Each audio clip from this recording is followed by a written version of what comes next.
नमस्कार. 10वीची परीक्षा संपल्यानंतर समस्या चालू होते पालक आणि विद्यार्थ्यांची. ती समस्या याची आहे की आतून वाटण्यापेक्षा बाहेरूनच लोक फोर्स करतायत, इकडे या, कोणी डोळा मारतंय, कोणी फोन करतंय, कोणी काय करतंय. क्लास कोणता लावावा आणि कॉलेज कोणतं घ्यावं आणि यातला निर्णय कसा करावा. आणि यासाठी मग मित्रमंडळी, नातेवाईक, जवळचे कलिग्स आणि हे सगळे लोक, अरे अजून निर्णय नाही घेतला, अशा पद्धतीचा प्रश्न ऐकला की अरे बाबा आपलं काय फार चुकलं आहे बाबा, असं वाटण्याला सुरुवात होतं. आणि काही मंडळी मग ह्या बुधवारी तुम्ही नाही आला तर बघा तुमचं काय खरं.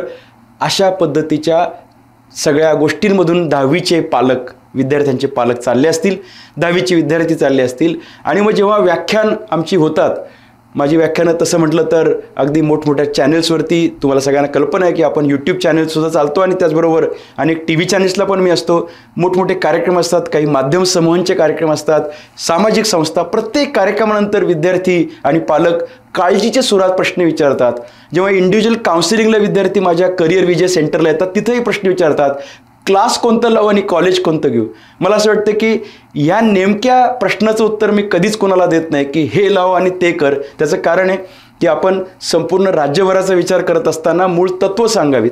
या विद्यार्थ्याचं त्याचं भलं कसं आहे ते त्याने शोधावं, यासाठी त्याला आयडियाज द्याव्यात, कल्पना द्याव्यात, त्याला प्रबोधनाची माहिती सांगावी. पण अमुक एक घे असं निवड असं मी कधीच सांगत नसतो. पण तरीसुद्धा आत्ता कोणत्या गाईडलाईन्स फॉलो कराव्यात आणि या निर्णय प्रक्रियेमध्ये आपल्याकडे कशा पद्धतीची माहिती उपलब्ध असावी हे मात्र मला सांगायला या व्हिडिओच्या माध्यमातून आवडेल. नेमकं काय घे आणि कोणतं घे ते तू तुझं ठरव. पण 11वीच्या प्रवेशाच्या वेळेस 10वी नंतर जेव्हा आपण जातो, खास करून आता हा मुद्दा सायन्ससाठी चाललाय असं गृहीत धरू आपण, कॉमर्सला सुद्धा काही अंशी हे लागू पडणार आहे. तो मुद्दा असा आहे ते म्हणजे मूळ रचना अशी आहे की शासन मात्र व्यवस्थितपणे ह्या सगळ्या गोष्टी राबवून घेतं. 11वीचा प्रवेश असेल तर त्याचा पार्ट 1 आधी भरून घेतात, ज्याच्यामध्ये विद्यार्थ्याची बेसिक माहिती ही शासकीय सर्व्हरला जाते. आणि दुसरा भाग जो आहे तो निकालानंतर अर्थातच किती मार्क पडलेत या हिशोबाने त्या विद्यार्थ्यांनी ऑप्शन फॉर्म भरायचे असतात. आणि हे इतकं सुंदर आणि ट्रान्सपरंट सिस्टीम आहे तर खरं कुणी त्या विद्यार्थी आणि पालकांना त्यांनी ते डिस्टर्ब होऊ नये असं पण काही गरज नाही आहे. इतकं सुंदर आहे, व्यवस्थित दिलेलं आहे. त्याच्यावरती वर्तमानपत्रात लेख छापून येतात आणि अनेक मार्गदर्शक जे न्यूट्रल मार्गदर्शक आहेत तेही याच्यामध्ये आमच्यासारखे मार्गदर्शन करत असतात की नेमक्या प्रोसेसेस काय आहेत. परंतु मी अनेकदा सांगतो की प्रवेश म्हणजे करिअर मार्गदर्शन नाही, तर प्रवेश ही त्यातली एक फॉर्मॅलिटी आहे. करिअर मार्गदर्शन म्हणजे तुम्ही काय बनायचं आहे, काय व्हायचं आहे आणि आयुष्य सुंदर कसं काढायचं आहे. पण यातला कळीचा मुद्दा येतो, लोक म्हणतात की आम्हाला मेन सांगा 11वीमधलं कॉलेज आणि क्लास कसा निवडायचा.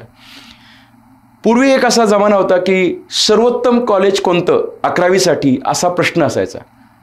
मला मध्ये अत्यंत वाईट वाटलं की व्याख्यान झाल्यानंतर एका पालकाने प्रश्न विचारला की आमच्या परिसरातलं सगळ्यात खराब कॉलेज कोणतं. मला आश्चर्य वाटलं की असा प्रश्न का विचारला. त्यांचं असं म्हणणं होतं की जर कॉलेज खराब असेल तर आम्ही तिथे प्रवेश घेतल्यानंतर आम्हाला अटेंडन्सचा त्रास होणार नाही आणि आम्ही पूर्ण कॉन्सन्ट्रेशन त्याच्या ट्युशन्सवरती करू आणि स्वतःच्या कोचिंगच्या माध्यमातून तो विद्यार्थी अभ्यासाला त्याला वेळ मिळेल.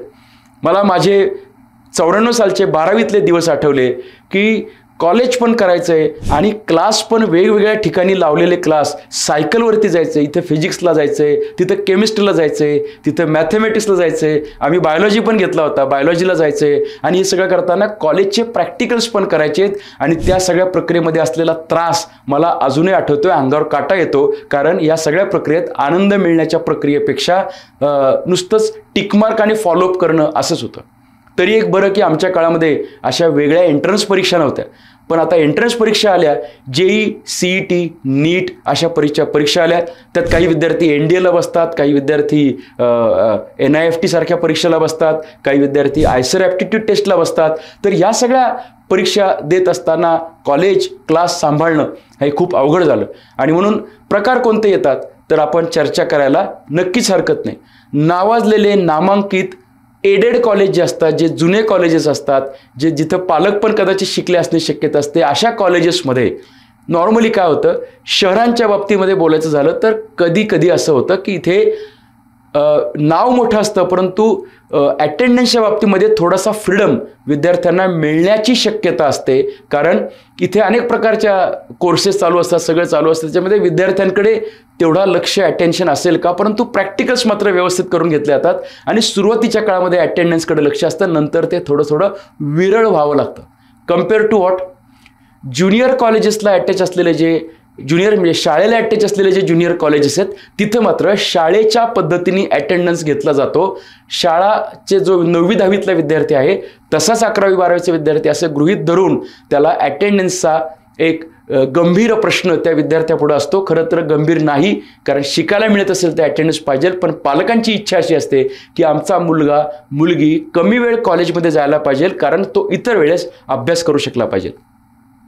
या सगळ्या कालावधीनंतर जो मी म्हटलं की एंट्रन्स परीक्षांचा जमाना आला आणि मोठ्या प्रमाणामध्ये कमर्शियलायझेशन सगळं चालू झालं. या कमर्शियलायझेशनमध्ये पालकांच्या मनात असलेला मुद्दा बरोबर नेमका हेरला त्या या मार्केटने, आणि मार्केटने हेरल्यानंतर, आता मी शब्द मार्केट वापरतोय, आणि यानंतर मग पालकांना जे हवं आहे ते त्यांनी दिलं. ते म्हणजे जे बोललं नाही पाहिजे प्रत्यक्ष, ज्याला किती कायदेशीर मान्यता आहे आपल्याला माहीत नाही, ज्याचा आपण कधीही पुरस्कार करत नाही, जे आपण असं करा सांगत नाही, पण तशी यंत्रणा तयार झाली आणि या यंत्रणेमध्ये कॉलेजला जाऊ नका, आम्ही आमचं बघून घेऊ, अशा पद्धतीने एक यंत्रणा तयार झाली. दुर्दैवाने पालकांनी देखील याला प्रतिसाद दिलेला दिसतोय आणि अशा पद्धतीची तिसरी व्यवस्था याच्यात तयार झाली आहे. ही करावी का नाही मी याच्यात उत्तर देऊ शकत नाही, कारण नियम, तत्व, कायदा याच्या बाबतीमध्ये तुमचा निर्णय तुम्ही घ्यायचा असतो.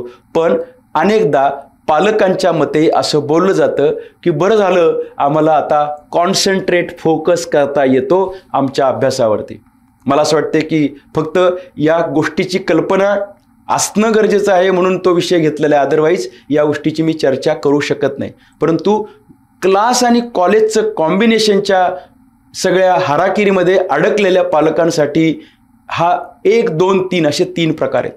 या 3 प्रकारामध्ये पहिला आहे तो ब्रँडेड, जुनं, कॉन्झर्वेटिव्ह, ज्याला असं म्हणतात की एक नाव असलेलं ट्रॅडिशनल कॉलेज, ज्याच्यामध्ये प्रवेश मिळणं अवघड असतं, परंतु अटेंडन्सच्या बाबतीत थोडंसं लिबरल धोरण असण्याची शक्यता असते. दुसरी शक्यता म्हणजे शाळेला अटॅच ज्युनियर कॉलेज, आणि तिसरी शक्यता म्हणजे आता नव्याने चालू झालेला प्रयोग किंवा प्रकार, ज्याला सगळ्यांची मूकसंमती आहे आणि अनेकांना ते चालतं. आता यातलं कोणतं निवडावं हे तुमचं तुम्ही ठरवा, फक्त मूळ त्याची गाईडलाईन मी या ठिकाणी विशद करतो. एक मुद्दा असा आहे की जो व्हायला पाहिजे तो म्हणजे ह्या सगळ्या प्रकारामध्ये खूप प्रवास होतोय आणि विद्यार्थी एकदा एका विषयाला इकडे पळतोय, दुसऱ्या विषयाला तिकडे पळतोय, तिसऱ्या विषयाला तिकडे पळतोय. हे जर घरापासून जवळ असेल तर करावं, पण घरापासून या गोष्टी लांब असतील तर विद्यार्थ्यांचा त्यातला प्रवासातला त्रास हा कमी असण्याची गरज आहे. त्याचं कारण ह्या प्रवासात तो विद्यार्थी दमू शकतो. कधी कधी असं होतं की चांगल्या शहरांमध्ये एकाच रस्त्यावर, एकाच भागामध्ये वैयक्तिक वेगवेगळे विषय शिकवणारे शिक्षक, जे दर्जेदार शिक्षक आहेत कोचिंगमधले, ते त्या ठिकाणी उपलब्ध असतात. अशा केसमध्ये स्पेशलाइज्ड शिक्षकांकडे शिक्षण घेणं हे चालू शकतं. ब्रँडेड, खूप मोठे राष्ट्रीय स्तरावरच्या ब्रँड्सकडे जायचं का हा विषय अर्थातच तुम्ही तुमचा ठरवायला पाहिजे. मला असं वाटतंय की तिथे शिकणाऱ्या विद्यार्थ्यांना विचारा, कोणत्याही प्रकारच्या कोचिंगला जाताना तिथे शिकणाऱ्या विद्यार्थ्यांना विचारा आणि लेटेस्ट शिकणाऱ्या विद्यार्थ्यांना विचारा की कसं शिकवलं जातंय. कारण तुम्ही जर त्या संस्थाचालकांशी जर बोलायला लागलात की आम्हाला इथे चांगलं शिकवलं जाईल का, तर ते अर्थात हो म्हणून सांगणार आहेत. कपडे खरेदी करताना आपण जर त्यांना विचारलं की ह्याचा रंग जाईल का, तर ते जाईल असं कधी सांगतील. त्यामुळं ते जे ओनर आहेत ते तुम्हाला त्यांच्याबद्दल चांगलंच सांगणार आहेत. मला काळजी विद्यार्थ्याची आहे. मला असं म्हणायचं आहे की विद्यार्थ्याने IQ माहितीवरती जाऊ नये जर ती बाहेरनं ऐकू आली, परंतु प्रत्यक्ष तिथं जाऊन जर तिथे लाभार्थी जे आहेत त्यांच्याशी जर चर्चा केली, मोठे लावलेले फ्लेक्स पाहू नका, वेबसाईटवरती असलेले फक्त हे प्रतिक्रिया पाहू नका, प्रत्यक्ष विद्यार्थ्यांच्या प्रतिक्रिया 2-3 दिवस तिथं जा आणि रिअलिस्टिक इन्फॉर्मेशन घ्या. विद्यार्थी खोटं बोलत नसतात आणि मग तिथे जे काही आहे ते तुम्हाला रिअलिस्टिक सांगतील की यांचं इंग्लिश कच्चं आहे पण चांगलं शिकवतात, यांचं हे चांगलं शिकवतात पण यांना हे जमत नाही, यांच्याकडे अटेंडन्स आदनमधनं कमी असतो तरी चालतं, हे प्रॅक्टिकल्स पण करून घेण्यामध्ये मदत करतात, हे बोर्डाच्या अभ्यासाबरोबर CET पण करून घेतात, यांचं CET चांगलं आहे, JEE खराब आहे, यांचं JEE चांगलं आहे, CET खराब आहे, अशा सगळ्या प्रकारच्या प्रतिक्रिया तुम्हाला ऐकायला मिळतील.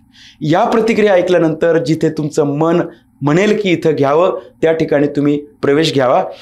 कॉलेज आणि शाळा, कॉलेज आणि क्लास, जर तो क्लास करायचा असेल तर, कारण कोचिंग क्लास करावा किंवा नाही करावा यासाठी स्वतंत्र आपण व्हिडिओ केलेत, पण मार्केट प्रमाणे जावं असं जर म्हटलं आणि रिअलिस्टिकली बोलायचं असेल, विनाकारण गुळमुळीत व्हिडिओ करायचे नसतील आणि खरोखरची माहिती सांगायची असतील तर आता त्याला पर्याय नसतो. पण मी हे पण सांगितलेलं एका व्हिडिओमध्ये की वैयक्तिक स्तरावर अभ्यास करून सुद्धा विद्यार्थी पास होतात. नव्हे, बऱ्याच वेळा टॉपर्स विद्यार्थी हे स्वतःच्या प्रयत्नांवरतीच उत्तीर्ण आणि चांगले मार्क्स मिळवत असतात. पण एकटं घरी बसून आयसोलेटेड होण्याची शक्यता असते, आपण प्रवाहाबरोबर चाललेलं नाही असं वाटू शकतं आणि म्हणून सुद्धा कधी कधी तो निर्णय घ्यावा लागतो. पण मग तो निर्णय घेताना हे योग्य ठिकाण माझ्या मुला किंवा मुलीसाठी आहे का ते पालकांनी जाऊन चेक करावं. पियर प्रेशरच्या खाली न येता वैयक्तिक स्तरावरती ती माहिती चेक करावी. कॉलेजबद्दल सुद्धा हाच निर्णय आपण घ्यावा. मग अंदाज बांधावा की कॉलेज आणि क्लास हे सगळं माझं समीकरण कसं जमणार आहे. बस असेल, गाडी असेल, सायकल असेल, कोणतं जे वाहन असेल, व्हॅननी सोडणार असताल तर हे सगळं रिअलिस्टिकली कसं पॉसिबल होऊ शकेल याचा विचार करा. तुमच्या राहण्याच्या ठिकाणापासून ही ठिकाणं जवळची असावीत असं माझं तर नक्कीच म्हणणं आहे. या शिक्षण प्रक्रियेमध्ये तुम्हाला अंदाज घ्यावा लागेल की हे आपल्याला जमतंय का, आणि मग या दृष्टीने तुम्ही कुणालाही विचारत बसू नका तिसऱ्या माणसाला की मी कोणत्या ठिकाणी जाऊ. तुम्ही स्वतः जाऊन ते चेक करा, फिजिकली जाऊन चेक करा, तिथल्या विद्यार्थ्यांचा फीडबॅक घ्या. इंटरनेटवरच्या रिव्ह्यूजपेक्षा हा फीडबॅक जास्त उपयोगाचा असतो आणि मग तुम्हाला तुमच्या पद्धतीने जे उत्तम वाटतंय. आता याच्यामध्ये सुद्धा तुम्हाला फक्त CET करायची आहे का JEE करायची आहे का तुम्हाला नीटची परीक्षेची तयारी करायची आहे, हा अंदाज सुद्धा मार्केटिंगवरती न जाता प्रत्यक्ष असलेल्या सिच्युएशनवरती जा. तिथं क्लासरूम्स कशा आहेत, त्या तुम्हाला योग्य वाटणार आहेत का, उन्हाळ्याच्या दिवसामध्ये ते तुम्हाला कसं वाटणार आहे, मुलगा आणि मुलगी या हिशोबाने काही निर्णय घेताना तुमच्या कुटुंबाचे काही रेस्ट्रिक्शन्स आहेत का, ते खरोखर असायची गरज आहे का, पण प्रवास किंवा सगळ्या गोष्टी त्याची फी किती आहे असा विचार करा. तुम्ही सांगा आम्ही जातो अशा कुठल्याही व्यक्तीवरती विश्वास ठेवू नका आणि कसल्याही प्रकारच्या जाहिरातबाजी किंवा मार्केटिंगवर जाऊ नका. माझं तर स्पष्ट असं म्हणणं आहे की विद्यार्थी आणि त्याचे पालक यांनी एक 4-5-6 दिवसांचा वेळ काढावा, प्रत्यक्ष पाहणी करावी, अंदाज घ्यावा. अर्थात याच्यामध्ये एखादा व्यक्ती जर तुम्हाला शुभेच्छुक असेल, तुमच्यासाठी तुमच्याबद्दल सद्भावना असेल, त्याला भरपूर नॉलेज असेल, ते नॉलेज लेटेस्ट काळातलं असेल तर अशी माहिती समजून घेऊ शकता, ते जाणून घेऊ शकता आणि ऐकावे जनाचे करावे मनाचे या हिशोबाने आपल्या मुलासाठी योग्य काय तसा निर्णय तुम्ही घेऊ शकता. त्यामुळे मी आता माहिती सांगताना सर्वच गोष्टी सांगण्याचा प्रयत्न केला, परंतु ज्या माहितीतून तुमचं समाधान होणार आहे, अर्थात तुम्हाला डायरेक्ट आउटपुट द्या असं म्हणणं जे आहे ते कदाचित शक्य नसतं आणि ते सांगू पण नाही. तुम्ही तुमचा निर्णय तुमच्या पद्धतीने घ्या. तुम्हाला मनापासून शुभेच्छा आहेत. क्लास निवडणं आणि कॉलेज निवडणं हे काही फार मोठे पण निर्णय नसतात, मी ते मान्य करतो. अभ्यास कसा करताय ते जास्त महत्त्वाचं आहे. कुठे शिकला हे महत्त्वाचं नाही, कसा शिकला हे महत्त्वाचं आहे. कोणत्या ब्रँड खाली गेला होता याहीपेक्षा तू घरी किती अभ्यास केला हे जास्त महत्त्वाचं आहे.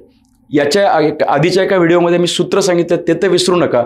ते म्हणजे लवकरात लवकर, म्हणजे साधारणतः 11वी संपेपर्यंत 11वी-12वीचा अभ्यास पूर्ण झाला पाहिजे. निम्मी 12वी ही रिव्हिजनसाठी वापरली पाहिजे आणि शेवटच्या 12वीतलं 6 महिने हे तुम्ही क्वेश्चन पेपरसाठी जर वापरले, अर्थात हे फार टोकाचं आहे. काही विद्यार्थी म्हणतील नाही 6 नाही आम्ही 3 महिने वापरू शेवटचे, हरकत नाही तेवढे तरी वापरा. पण किमान 100 क्वेश्चन पेपर जर सोडवले तर JEE नीट सारख्या परीक्षा सोप्या जाऊ शकतात. CET तर अगदी सोपी जाऊ शकते. क्वेश्चन पेपर सोडवा, रिव्हिजन करा, आकलन करून घ्या. कॉलेजमध्ये शिकवलं जात नाही आणि फक्त क्लासमध्ये शिकवलं जातं असं काही नसतं. अमुक एक क्लास चांगला आणि तमुक एक खराब असं पण काही नसतं. आणि मी करणार नाही अभ्यास, मी त्यांच्यावर अवलंबून राहील असं म्हणणं मात्र 100% चुकीचं असतं. अभ्यास तुम्हालाच करायचा आहे आणि त्यामुळे किती लाख पैसे भरलेत यापेक्षा तुम्ही किती अभ्यास करताय याच्यातून तुमचा निकाल सिद्ध होणार आहे. मित्रांनो, असा या प्रोसेसमधला भाग आहे, म्हणून त्याच्याकडे तुम्ही पहा. फार टेन्शन घेऊ नका, प्रेशर घेऊ नका, कुणाच्या दबावाखाली येऊ नका, खोट्या माहितीचे बळी पडू नका. तुमची माहिती तुम्ही घ्या, योग्य निर्णय घ्या. आता विद्यार्थ्यांनी अभ्यास करणं हेच आपल्या दृष्टीने महत्त्वाचं आहे. ते आपल्याला 2 वर्ष करायचे आहे. 11वी-12वी 2 वर्षांचा मी तुम्हाला पॅटर्न सुद्धा सांगितला. आकलन, अभ्यास, रिव्हिजन आणि क्वेश्चन पेपर सोडवणं, ह्या तिन्ही गोष्टी महत्त्वाच्या आहेत. आणि त्यामुळं क्लास निवडायचा का कॉलेज निवडायचं या मुद्द्यांना मला जास्त महत्त्व वाटत नाही. तो मी आधी सूचित केलं होतं, अभ्यास जास्त महत्त्वाचा आहे. All the best.